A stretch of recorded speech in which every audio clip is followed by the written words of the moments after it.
coup, la thématique qui nous intéresse cette semaine et avec laquelle j'ai envie de parler, etc., c'est vraiment le rapport au corps.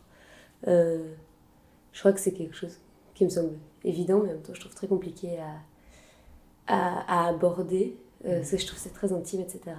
Et comme je sais que tu travailles avec des jeunes, je me demandais un peu, dans la mesure où, enfin moi aussi, enfin on a un truc commun qui est de travailler avec de la jeunesse, est-ce que tu as l'impression d'éduquer au rapport au corps dans ce que tu fais ou pas? Parce que je sais que moi pas trop, en fait j'ai l'impression que je le fais mais de manière inconsciente, mais c'est pas la première chose à laquelle je pense à éduquer en termes de valeurs et de lutte. Effectivement, ça dépend. On éduque d'abord au respect, et donc on éduque d'abord à d'autres valeurs, je pense, par rapport enfin, comparé au rapport au corps.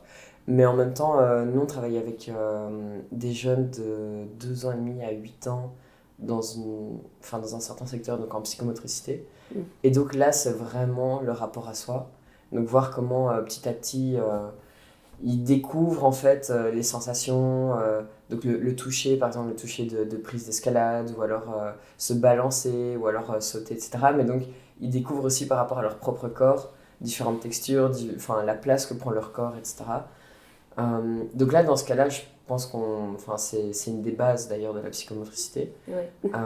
Donc savoir se repérer dans l'espace. c'est ça. Donc là, pour le coup, on éduque vraiment au rapport au corps, enfin à soi et aussi à l'autre. Parce que c'est des jeunes souvent qui ont des diagnostics, etc. Donc ils font même pas attention, genre s'ils se font mal, ou alors s'ils font mal à quelqu'un, etc. Donc là, vraiment, on est à fond dans Et l'éducation. est-ce qu'en psychomotricité, parce que je me rappelle pas non plus, enfin, j'imagine j'en ai fait quand j'étais jeune, mais je me rappelle pas. Est-ce que vous travaillez aussi le rapport au bien-être du corps? Genre, comment se faire du bien et comment prendre soin de son corps Enfin, je me dis genre massage, automassage, ce genre de choses. Non, I wish que j'en fasse des massages entre nous. Mais non, par contre, un truc qu'on voit qui calme beaucoup, c'est en fait, par exemple, les enfants, surtout les jeunes enfants, ont énormément de frustration, même si tout va bien dans leur vie. Mais genre, juste ils ont des frustrations, ils savent pas encore les exprimer, et du coup, la plupart de leurs frustrations viennent du fait qu'ils savent pas exprimer. Et un truc qui les calme, c'est vraiment genre de casser des choses. Donc, par exemple, tu crées un mur en mousse, et en fait, ils peuvent le casser, alors ils tapent et ils sont très contents. Et le deuxième truc, c'est vraiment d'être enveloppé. Et donc, nous, on a énormément de hamacs, par exemple, de trucs comme ça, ou alors on fait exprès de les mettre dedans, et ensuite de les envelopper, et même de fort serrer, etc. Et on se rend compte que ça les calme, et donc qu'ils se sentent vraiment en mode cocon, et donc après, eux-mêmes vont chercher à se mettre sous un énorme coussin, ou alors sous une couverture, ou un truc comme ça. Donc là, dans ce cas-là, oui. Mais sinon, non, on n'est pas en mode apprendre à se masser ou sont des points de tension dans le corps. C'est pas trop notre truc. Mais ça, c'est vraiment avec les jeunes. Avec les plus grands, ben, nous, on fait du sport.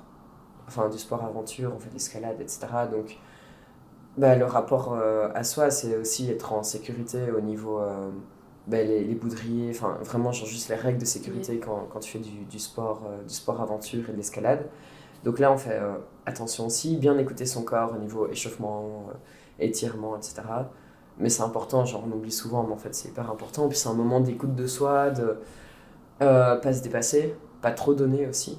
Donc ouais, dans ce cas-là, oui.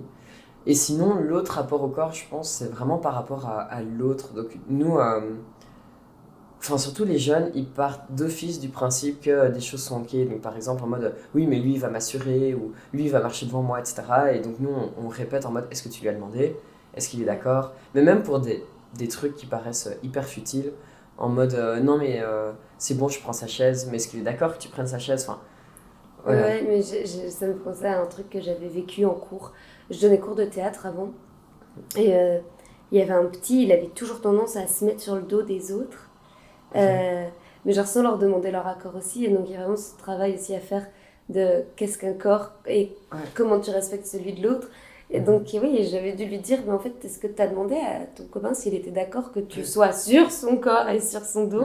Et c'est vrai qu'il y a cette notion quand ils sont petits, comme il y a ce truc de curiosité, enfin il y a tout un truc psychologique, après je me rappelle plus du tout, mais ce truc de tiens, je découvre et donc je me permets de chercher, etc. etc. Et au scout, j'avais toute une formation aussi par rapport, quand on parle du corps de l'autre, tout ce qui est vie sexuelle chez les enfants, etc., etc. Et de ça c'est normal, ça c'est pas normal. Et c'est sûr que c'est un peu...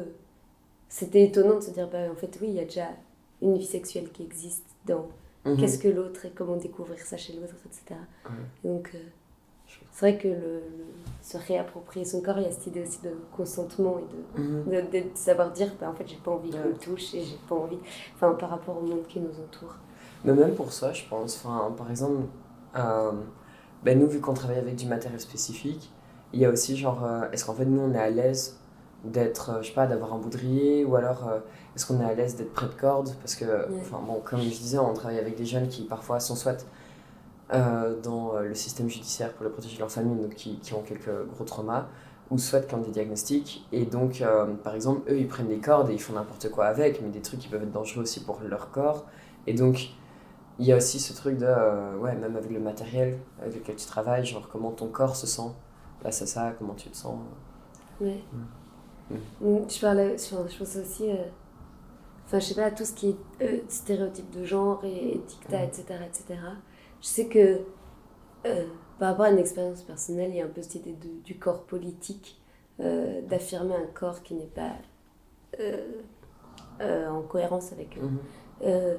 Parce que quand j'ai pris la décision d'arrêter de m'épiler, je sais que je partais en camp scout avec plein de jeunes et que ça a été genre une espèce d'étape de, en fait, le regard des autres posé sur mon corps, mais aussi le fait de, en fait, je m'assume comme ça et peut-être que ça va renvoyer une sorte d'image de, en fait, les corps sont pluriels et on ne doit pas coller à tout ça. Parce qu'il y a cette réflexion que j'ai aussi de dire comment on éduque les autres à se dire, en fait, il n'y a pas un type de corps, en fait, chaque corps est légitime d'exister, d'être, et... avant de se sentir à l'aise, de savoir comment je prends soin de mon corps, etc., de juste accepter qu'il est le sien, etc. Et je sais pas où va ma réflexion, tu m'arrêtes quand t'as envie de dire quelque chose, mais genre, j'avais vraiment cette... Parce que, en termes d'éducation, je trouve que... moi, j'ai pas d'outils, par exemple, par rapport à ça. Et je me rends compte que c'est pas quelque chose que je fais. Je le fais de manière inconsciente, je pense, de faire attention à ce que chacun se sente bien et faire attention à ce que les limites corporelles et physiques de chacun soient respectées. Puis il y a ce truc de corps politique et de s'affirmer comme ça. Mais il n'y a pas ce truc où parfois je vais prôner plus de valeurs, etc. Et je me dis, tiens, ça c'est un truc qui manque à ma lignée de... En fait, on s'accepte tous comme on est. Je sais pas si tu vois ce que je veux dire, mais de mettre en place des outils de... Mais j'arrive pas à savoir s'il y a vraiment des outils spécifiques ou si c'est plutôt une ligne de conduite, genre un cadre qui est posé. Parce que nous, par exemple, dans l'asso dans laquelle je travaille, on travaille avec, comme je disais, des personnes qui ont des diagnostics et tout, mais donc ça va, des personnes qui sont sur le spectre autistique, mais pas des personnes, pas des personnes qui sont autistes et qui savent fonctionner vraiment dans la vie sociale. Donc c'est vraiment genre le bout du spectre, on va dire. Et on travaille aussi avec des personnes atteintes de trisomie. Donc comment dire, on laisse les gens côtoyer la diversité, la différence, etc. On travaille aussi avec des publics très précaires. Et donc, au niveau culturel aussi, qui ont des différences. C'est pas le blanc bobo de Saint-Gilles, quoi. C'est vraiment... je veux dire, c'est parce qu'on est sur Saint-Gilles, mais donc les deux... tous les types de culture, de corps, etc. se rencontrent. Donc c'est dans la valeur et dans la ligne directrice, on va dire, de l'asso. Après, c'est vrai que ça se passe pas toujours hyper bien, mais nous, ce qu'on fait, c'est vraiment genre reprendre en fait les questions des jeunes et les retourner vers eux pour qu'ils se rendent compte en fait parfois que c'est pas... que c'est juste une construction ou un stéréotype. Donc par exemple, il y a un événement une fois par an qui s'organise sur la place principale, près de l'asso, et qui laisse place aux filles en fait. Elles peuvent jouer au foot toute la journée, là où normalement les espaces publics sont réservés aux garçons. Surtout si c'est un panier de basket ou alors un petit stade de foot, ou pas stade de foot, mais genre terrain de foot en plein milieu d'une ville. Clairement, en fait, c'est que des mecs qui traînent. Et donc là, c'est une journée où tout l'espace est occupé que par des filles. Et en fait, dans les équipes qui sont créées par les écoles, il y a parfois des enfants qui ont l'air un peu androgynes, ou en tout cas on n'est pas sûr, etc. Et donc il y a des garçons qui viennent se plaindre, ou des filles qui viennent se plaindre qu'en fait c'est un garçon déguisé dans une équipe de filles, enfin des trucs comme ça, et donc qui posent des questions en mode mais toi t'es une fille ou un garçon? Et donc, ou même qui me pose par exemple genre moi la question, ou enfin qui me pose la question à moi, ou alors qui pose la question à d'autres collègues qui ont un style plutôt gender fluide, androgyne, enfin on sait pas trop. Et donc à chaque fois moi je leur repose la question, donc en fait vu que pour eux ça paraît évident de me poser la question, ben moi en retour je leur pose la question et je fais ah oui et toi pourquoi tu penses que t'es une fille, ou toi pourquoi tu penses que t'es un garçon, et donc on déconstruit ensemble en mode mais en fait pourquoi tu m'as posé la question de base, et donc je me permets de te la reposer en retour. Et vu qu'ils sont mis dans l'inconfort, bah après, du coup, ils osent plus trop poser, ils sont un peu en mode ah, en fait, c'est vrai, tout le monde est un peu comme il veut. Ok, trop cool. Ouais, et Mais pareil. t'apportes plein de trucs intéressants. Enfin, j'ai l'impression qu'il y a une partie de se réapproprier son corps passe aussi par se réapproprier l'espace public. Ouais, Je trouve si. ça hyper intéressant. Ah, clairement. C'est sûr qu'il y a ce truc de l'espace public nous renvoie à Ouais. tout ce quoi devrait coller ou Ah, ce mais- genre de choses. Et donc, se réapproprier l'espace public, il y a un lien, je trouve, avec... Ah, mais clairement, et nous on le voit, on a par exemple un groupe de mamans, principalement d'origine marocaine, enfin donc une culture où elles ont par exemple pas l'habitude de faire du vélo. Et c'est vraiment bête, mais genre en fait, la plupart des mamans refusaient de monter sur un vélo parce qu'elles se disaient trop grosses pour monter sur un vélo. Et nous on était en mode non, non, t'inquiète, le vélo, enfin ça va et tout. Et donc là, ça fait 2-3 mois qu'en fait on fait des ateliers vélo avec tout ce groupe de mamans. Et donc maintenant, elles sont plus à l'aise dans leur corps juste parce qu'elles sont capables de faire du vélo dans l'espace public et pas que sur un parking. Et par exemple, bah, pour l'escalade, c'est aussi un truc de corps parce qu'en fait, on se rend compte de son propre poids Ouais. et du poids de l'autre. Et donc, dès qu'il y a une différence, bah, en fait, ça peut même genre jouer sur la sécurité. Donc, c'est vraiment une question qui se pose. Et pourtant, avec les bons outils en place, genre le bon assurage et tout ça, on se rend compte qu'en fait, non, peu importe ton poids, peu importe ton corps, etc., tu peux faire de l'escalade. Enfin, nous, par exemple, on a même un groupe, enfin, ça c'est lié au rapport encore si, mais on a même un groupe d'aveugles qui fait de l'escalade et pourtant on n'y pense pas du tout. Ouais. Et c'est juste parce qu'ils ont pu se réapproprier aussi différemment le corps, l'espace et tout ça.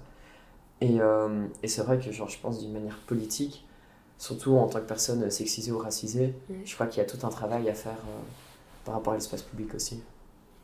Ouais. J'avais aussi envie d'aborder avec toi toutes les questions de transidentité, etc. On en vient. Non, mais parce que c'est quelque chose d'hyper, je trouve, intéressant et encore tout à fait flou par rapport à la société. Du coup, j'avais envie de te questionner plus de manière intime, jusqu'à ce que tu acceptes ou que tu me dises non. Vas-y. Mais, mais genre, mais c'est juste, je me demandais, genre, enfin, de manière, dans ta jeunesse, genre, enfin, je sais pas à quel moment ça se déclenche pas parce que c'est depuis toujours, mais ça commence à travailler et à marquer. Est-ce que t'arrivais à te sentir où était ta place, etc. Enfin, de dire est-ce que ça arrivait plus tard, cette sensation de... cette sensation de où est-ce que je suis, où est-ce que ma place, où est-ce que t'as toujours essayé de chercher, est-ce que... Je sais pas si tu vois où est-ce que je veux en venir. Mais de se dire je me compare et en fait je me retrouve pas, ou est-ce qu'en fait je me retrouve un peu là-dedans, comment on fait le tri, Je trouve ça hyper compliqué. Ouais, vu comme j'arrive à sortir les mots, ça a l'air déjà compliqué après. Mais déjà, tout ce que je veux dire là est hyper personnel parce que c'est mon parcours et qu'il n'y a aucun parcours qui est le même. Oui, non, ça je me... Donc ça c'est le premier truc. Par exemple, mes parents me disent que je dis que je suis un garçon depuis que j'ai 4 ans. Donc c'est assez tôt. Et j'ai compris que je n'étais pas né garçon le jour où j'ai eu mes règles pour la première fois et que ma grand-mère, à qui je ne parle jamais, m'a appelé en me félicitant d'être une femme et que plus tard je pourrais enfanter. Et donc moi ça m'a choqué en mode wow, non. Moi on m'avait pas dit ça, on m'avait menti, genre j'avais pas beaucoup de poitrine ni rien, donc j'étais vraiment en mode je voyais pas de différence en fait avec les garçons. Et donc ça a été un gros choc. Et puis, je me permets de faire vite un petit historique, puisque ça revient genre à la réponse après. Bah, Mais, moi, ça m'intéresse, genre, parce que comme tu... Enfin, je fais une petite parenthèse, mais comme tu l'as dit, comme chaque parcours est vraiment différent, je te demande pas de faire genre, voilà comment ça se passe. Ouais. Non, ça m'intéresse vraiment d'avoir ton rapport à toi, et peut-être que dans ton récit, il y a des choses qui vont faire écho, il y a des choses qui vont... Enfin, Peut-être.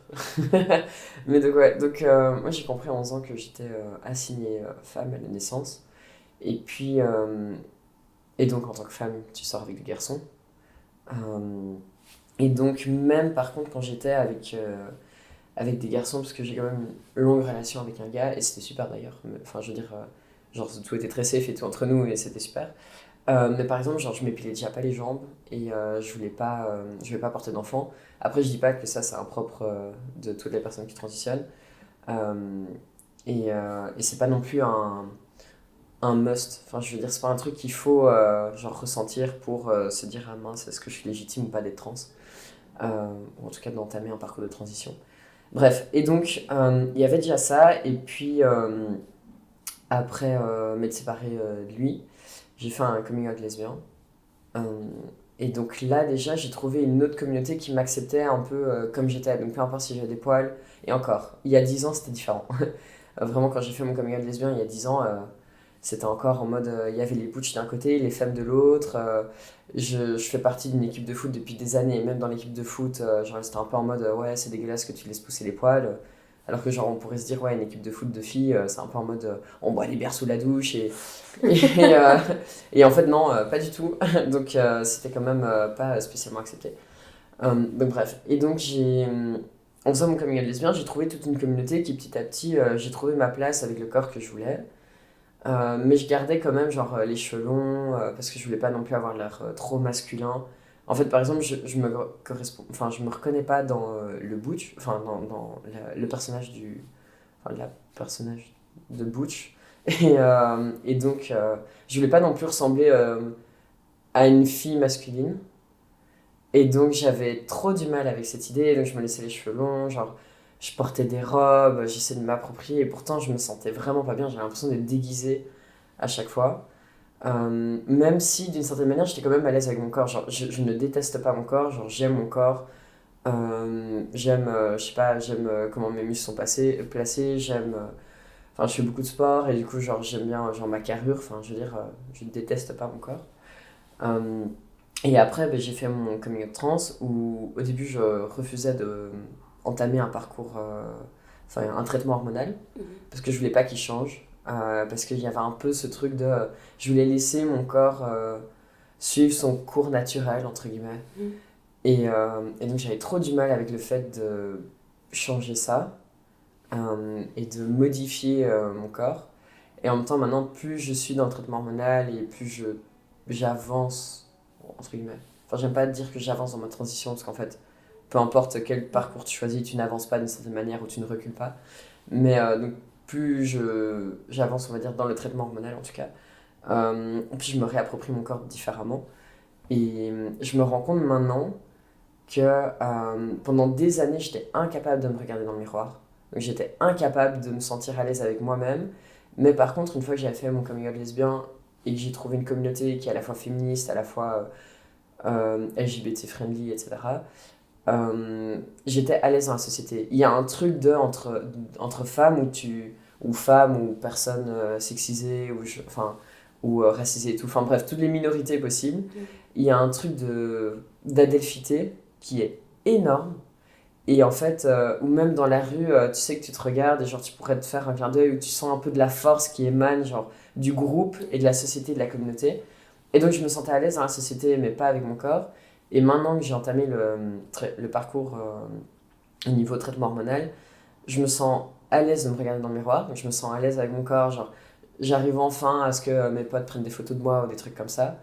Mais par contre, je me sens plus du tout à l'aise dans la société. Parce que le fait d'être perçu comme un mec, cis, du coup, hétéro dans la société, parce que je relationne toujours avec des femmes, et donc pour les personnes qui ne me connaissent pas, ben, j'ai l'air d'un mec cis hétéro, blanc, c'est horrible. Il y a vraiment un truc qui a changé dans la société, ou même je le sens, là j'ai commencé un nouveau boulot, et je sens que mes collègues qui s'identifient comme femmes cisgenres, sont beaucoup moins à l'aise qu'il y a 2 ans si j'entame un nouveau boulot. Enfin, je veux dire, Ouais. elles sont beaucoup moins dans la confidence ou dans la confiance. Ou alors même les mecs en rue se permettent de faire des clins d'œil en mode ouais, toi aussi t'as regardé cette femme passer. Enfin, c'est un délire quoi. Genre vraiment, autant maintenant, ouais, je suis capable de regarder dans un miroir, mais je suis plus du Mais au tout à niveau l'aise. de ton corps dans la Ah ouais. société, il y a un truc où. Ah mais c'est horrible, genre je fais 4 fois plus attention à pas couper la parole, genre je fais 4 fois plus attention à genre laisser des personnes, enfin des minorités de genre passer, je sais pas, devant moi, ou genre je fais vraiment attention de pas m'interposer, mais donc c'est un point où, bah, par exemple ma copine est très très féminine et très, enfin je sais pas, en tout cas elle se fait beaucoup emmerder dans la rue, et il y a ce truc de, par exemple, j'ai pas envie de la défendre, enfin de trop Oui, c'est m'interposer ça. en mode c'est le mec qui défend sa meuf. Et en même temps, bah, parfois elle est en mode ouais, là j'aurais aimé que tu dises un truc parce que si ça avait été toi, ça serait passé. Et je suis en mode mais en même temps, enfin, genre quelle est ma place maintenant dans la société? Donc en fait c'est horrible, mais genre comme j'ai été éduquée en tant que femme, ben là, j'avais trouvé ma place à force de bataille et de force et de courage, je pense, comme la plupart des personnes sexisées. Mais comme je disais, genre incapable de me regarder dans un miroir, et maintenant enfin, ça s'est Ouais. totalement inversé. Et je me reconnais pas du tout dans ce que la société me renvoie maintenant. Mm. C'est hyper intéressant. Enfin, j'avais jamais fait le parcours dans ce sens-là, de penser. Enfin, comme on a soulevé ce truc de en fait, se réapproprier l'espace public et sentir son corps dans l'espace public et dans le cadre intime, c'est. Enfin, c'est drôle, mais pas vraiment, mais Ouais, c'est intéressant ce décalage de se dire maintenant que je me sens bien moi, en fait, la société me renvoie un truc que j'ai pas l'impression d'être non plus. ouais.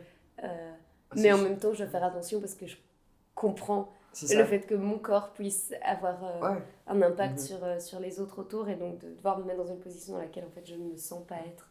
Mais c'est comme, par exemple, je marche très vite en rue. Et autant en tant que femme, ça va parce que t'as un peu ce côté parcours du combattant. Ouais. Mais en tant que mec, maintenant, genre, je sens que j'oppresse des femmes qui sont devant moi et qui marchent. Ouais. Enfin, genre, en gros, je change de trottoir parce que je suis en mode la pauvre. Genre, moi, j'ai connu le truc de me retourner 6 fois pour voir si le mec est toujours derrière moi. Et là, je me dis, waouh, les pauvres, genre, enfin, je change de trottoir, quoi. En mode, je promets, je ne suis pas un ennemi. Je ne suis pas le problème dans la rue. Enfin, mais c'est hyper dur. Ou même, genre, mais comme je disais, là, je suis en relation et du coup, ça change le regard que les gens ont de nous. Genre, avant, on était un couple queer. Ben maintenant, pour les personnes qui ne connaissent pas, on est un couple cis hétéro, mais du coup, les gens nous perçoivent comme ça et il y a vraiment une différence. Enfin, par exemple, maintenant, on entend tout le temps l'addition, des trucs comme ça, et je suis Ouais. en mode. Enfin, je sais pas si on peut se plaindre de ça, parce que c'est vrai qu'à l'inverse, comparé au parcours de femmes trans, par exemple, on gagne énormément de privilèges. Je veux dire, on n'en perd pas. Enfin, c'est clair que ça fait plaisir de me dire que je peux rentrer le soir. Ça me fait plaisir de me dire que pour certains tafs ou dans certains milieux, ben, en fait, on va plus me laisser parler ou des trucs comme ça. Donc, on gagne énormément de privilèges là où il y en a qui en perdent, clairement. Principalement les femmes trans. Mhm. Euh, mais mais c'est vrai qu'il y a, par rapport à son corps à soi, il y a toute Ouais. une grosse différence. Ouais, c'est fou. Ce corps que. Enfin, oui, tu te réappropries ton corps et puis il devient Ouais. entre guillemets, un ennemi pour. Ouais. Juste par façade, quoi, mais Mhm. c'est. Ouais, c'est sûr que si enfin moi comme je disais j'ai évolué dans des milieux féministes et du coup maintenant je suis perçue comme le truc que je critiquais avant Ouais. et donc pour les personnes qui me connaissent ça va mais pour d'autres bah, par exemple j'ai l'habitude de traîner beaucoup dans des milieux justement féministes etc mais au niveau culturel aussi donc les milieux du théâtre du cabaret les milieux drag aussi enfin donc vraiment des milieux forts féministes et à la fois LGBT etc. Et, et c'est vrai que là où avant on me demandait pas de me justifier d'être là, maintenant il y a plusieurs lieux où j'ai déjà été, où j'ai suivi des cours, ou alors même que j'ai genre participé à l'organisation de certains événements, ben, où on me répète en mode mais t'es sûr que tu peux être là, ou alors on me pose la question. Enfin c'est un peu bizarre, mais donc c'est Ouais. de un, ça force à se outer déjà à chaque fois, donc ça c'est un peu fatigant, parce que j'ai pas non plus envie que tout le monde ait genre cette perception-là de mon corps. Mais en plus de ça, c'est vraiment en mode maintenant je dois me justifier et je peux comprendre genre le stress perçu par la communauté et en même Ouais. temps je suis en mode, waouh, c'est rude. Ouais, ouais, c'est fou. Non, genre vraiment, ça m'interpelle vraiment ce truc de. Je me réapproprie mon corps et je suis enfin à l'aise et dans mon intimité et dans ce que je suis. Et en fait, même en sortant comme ça, il y a un truc qui va pas dans la société. Genre, j'ai l'impression qu'il y a toujours un problème. Genre, on peut arriver Toujours, ouais. Genre, tu te sens bien dans ton intime et puis tu sors et tu te fais ah ben non, en fait. Enfin, c'est comme ce truc de. Enfin, c'est un parallèle con, mais c'est pas la même chose, mais c'est dire tu te réappropries ton corps, t'oses porter des vêtements que tu vois qui te mettraient pas en valeur. Et en fait, tu te fais insulter dans la rue et tu te dis super, moi j'avais fait genre l'effort, je suis bien, je sors de chez moi confiante et bam, tu te prends des trucs et en fait, se rappeler toujours que. En fait, se réapproprier son corps, c'est une chose genre euh, trop importante.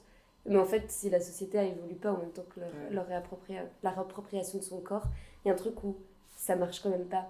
Enfin, tu vois, même en termes de grossophobie, etc., t'as beau être une personne grosse, te dire je me réapproprie mon corps, en fait, je me sens à l'aise dedans, je sors, mais en fait, c'est toujours un combat de se retrouver dehors et dans la société. Et on a fait un podcast par rapport à tout ça. Et il y a un des invités qui a dit ouais, bah, la solution, c'est abolir le patriarcat, quoi. Pour réussir à se réapproprier nos corps complètement. On abolit le patriarcat et puis on pensera à ce qu'on est. Et enfin, ça me fait hyper fort écho à ça, en fait. Ouais. Et encore, nous, enfin, j'allais dire ici, j'ai l'impression qu'on en a conscience, ou alors c'est parce qu'on traîne dans un milieu un peu niche et que du coup on se rend pas compte de comment ça se passe en dehors. Mais là, j'ai passé quelques mois en Amérique du Nord. Et là, ils sont, mais, on dirait, partout des influenceurs ou influenceuses, quoi. Ouais. Vraiment, il y a ce truc de les doutes d'un côté, les meufs de l'autre. euh, et vraiment, tout le monde qui est surpimpé, c'était hardcore. Et c'est vrai que ça faisait longtemps que j'avais pas vu ça. Et donc après, je suis revenu ici et je me disais, waouh, on est bien en Europe et tout ça. Et puis là, je reviens de 4 jours de festival, dans un festival qui est un peu, enfin, qui est quand même vachement cher. Et donc je me dis, ah ouais, non, en fait, on n'est pas du tout au top, quoi. Genre, vraiment, et là, justement, en parlant de l'espace public et du corps, je me suis dit, mais je n'ai jamais vu autant de mecs cis hétéros blancs, mais qui prenaient tout l'espace. En fait, je pense que ça faisait des années que j'avais pas traîné dans un milieu où il y avait 80 000 mecs cis hétéros blancs, et littéralement. Et donc là, mais ils prennent tout l'espace, mais d'une manière où, effectivement, c'est comme s'ils ils se posaient même pas la question que c'est ok de mettre leurs mains sur nous, ou genre à un moment on était couchés par terre sur l'herbe, et les mecs en fait genre se permettent de venir au-dessus de toi et limite de te faire un bisou sur le front, quoi. Et t'es en mode, mais en fait non, genre pas du tout, genre ça n'a... je comprends pas, et en plus maintenant plus j'ai un passing masculin, moins ça m'arrive, et du coup quand ça m'arrive je suis encore plus choquée, ou quand je vois que ça arrive à mes potes, enfin à mes amis qui s'identifient comme femmes ou qui ont une expression de genre féminin, etc. Je suis vraiment en mode, mais quel enfer sur Terre, quoi. Genre c'est horrible, et c'est vrai que la société là-dessus, en fait, tu te rends compte que genre ça évolue pas du tout. Mais c'est pour ça que je commençais en parlant d'éducation, en fait. Et de dire comment on fait avec la jeunesse pour se dire, voilà, c'est quoi un corps, voilà, c'est quoi le corps de l'autre, et de se dire comment... Enfin, oui, moi, je comprends pas, j'arrive pas à me dire comment est-ce que tu as pu être élevé en te disant que... Enfin, qu'il n'y avait pas de barrière avec le corps de... Enfin, tu vois, c'est vraiment... Où j'arrive, même si je devais faire le récap dans ma tête en arrière, tout me dit, mais à quel moment dans nos cours d'éducation, enfin, en cours de gym ou je sais pas, à l'école, il y a eu cette barrière qui a fait que moi, mon corps, je fais attention au corps des autres. Mais il y en a où c'est... Enfin, je trouve ça... Mais je trouve que ça se voit. Enfin, il y a une espèce de paradoxe en ce moment. Donc, comme je travaille beaucoup avec des jeunes, par exemple, maintenant, j'ai mais toute une génération de jeunes qui passent à l'assaut, qui ont entre 11 et 13 ans, qui me disent qu'ils sont non-binaires, pansexuels et tout. Donc, moi, c'est des mots que je ne connaissais pas il y a, je sais pas, il y a 11 ans, c'était il y a presque 20 ans. Donc, enfin, c'est vraiment des mots que je ne connaissais pas. Et du coup, je me dis, waouh, quelle déconstruction et tout. Et donc, dès que quelqu'un dit un truc un peu de travers, ils sont tous en mode non, dis pas tapette, non, dis pas ci, non, dis pas ça. Enfin, et donc, je me dis, waouh, trop bien, il y a de l'espoir et tout ça. Et en même temps, quand on regarde les chiffres, il n'y a jamais eu autant d'agressions anti-LGBT, enfin d'agressions homophobes ou LGBTophobes. Il n'y a jamais eu autant de décès, enfin même en plus c'est partout dans l'actualité, genre de de décès, enfin de meurtres à bout portant sur des jeunes racisés, etc. C'est vraiment, il n'y a jamais eu autant d'agressions, de montées d'extrême droite et tout ça partout en Europe. Et on est quand même en contact tous les jours avec des jeunes qui, moi, me disent je suis non-binaire, pansexuel, je suis pour le consentement. Enfin, j'ai une amie qui a une trentaine d'années, enfin, qui est sur la fin de sa vingtaine, on va dire, qui passe beaucoup de temps sur Tinder et qui me dit mais en fait, j'aime pas genre dater des mecs plus jeunes, mais pourtant, moi, mon âge favori en ce moment, c'est 22 ans. Parce qu'à 22 ans, ils sont tous en mode le consentement, non, c'est ok, la sexualité ne passe pas que par la pénétration. Enfin, c'est vraiment genre une déconstruction qu'on n'aurait jamais imaginé. Et à côté de ça, paradoxalement, il y a une montée au niveau politique, violence. Enfin, Bah ouais, ça va dépendre. Mais après, je sens aussi que c'est quelque chose en lien avec les privilèges aussi. Et... Ouais. Enfin, moi, je sentais que quand je donnais cours, etc., ou dans les milieux où je vais avec les jeunes, bah, ça va dépendre aussi de la classe sociale et des privilèges qu'ont les jeunes. Parce qu'il y en a qui vont être hyper éveillés par rapport à tout ça. Genre, j'avais des élèves qui étaient en mode ouais, mais le foot, maintenant à l'école, nous on a fait une révolution, les filles elles ont le droit au terrain un jour sur deux, etc. Enfin, tu vois, en mode hyper féministe et tout, et là t'as 8 ans, t'es en mode waouh, moi à 8 ans, genre ma pote elle joue au foot, même moi je la regardais mal en disant t'es une meuf qui joue au foot. Enfin, tu vois, je me dis ok, mais tu te rends compte que ça va dépendre du milieu et de. Il y a toujours ce truc là d'échelle et de se dire bah ouais, en fait. En fonction de ce dont t'as à te préoccuper, ça va ou pas. Ah oui, clairement. Je pense que tu vas devoir y aller si tu veux pas être en retard à ton rendez-vous après. C'est vrai. Mais je te dis ça pour toi après, moi, Ouais. c'était hyper chouette. Merci pour ce réveil matinal. Merci à toi, c'est vrai que c'était cool. Intéressant. Ça donne envie de créer des projets, Ouais. d'être encore plus dans l'espace public. Et, de tout libérer. Ouais. C'est trop cool. Bah, merci beaucoup. Merci à toi.